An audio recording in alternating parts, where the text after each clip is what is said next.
Can step towards fostering stronger parliamentary relations. Malawi's first deputy speaker led a delegation on a courtesy visit to Nigeria's National Assembly complex in Abuja. The visit with the theme, strengthening parliamentary ties between Nigeria and Malawi, is to enhance cooperation and knowledge sharing between the two countries. Ekalo emphasizes the significance of sharing experiences and best practices between the two parliaments, focusing on legislative capacity building and democratic governance. Parliaments, each with 5-year tenure, work tirelessly to represent the interests of their constituents. I note that the National Assembly has made significant improvements and progress in promoting democratic governance, despite the challenges that you have encountered that came with relatively low representation of women in Parliament. You have been able to beat that.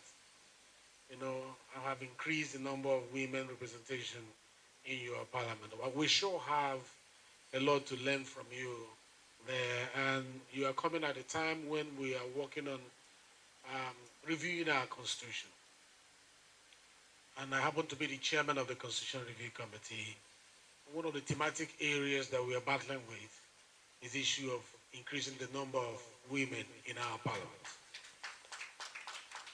Influenced by the success countries like you have achieved by including women and enjoying the prosperity that women inclusion has brought to your government.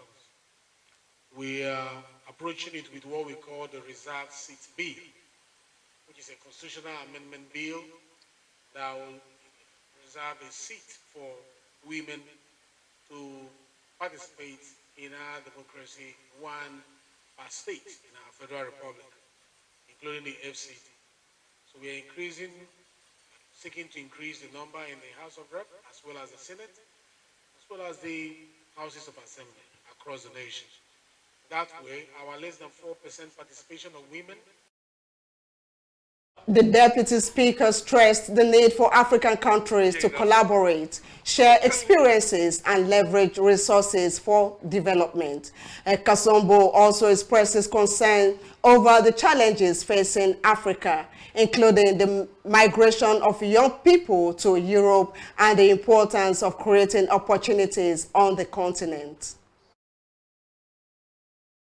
Gender over 42. It's not for the 4 members of the parliament and lady MPs. Malawi Parliament is also known by promoting the youth. So over 30% of parliament are the youth that are below 40.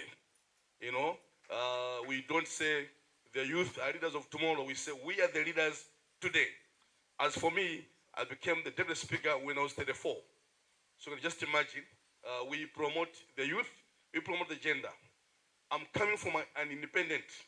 I hear Nigerians, you don't have independent MPs. In Malawi, 55 MPs were independent. And I was leading the independent MPs. So we promote democracy in its totality. Democracy at party level, democracy at national level. If the parties choose somebody else, but the electorate choose otherwise, democracy has to prevail. So that's why we have many independents in parliament. The reason is let democracy prevail. Why are we here? Iron sharpens iron. Nigeria and Malawi, if we share notes, we're going to have a better world. We're going to have a better continent. It's high time that we lose our gold.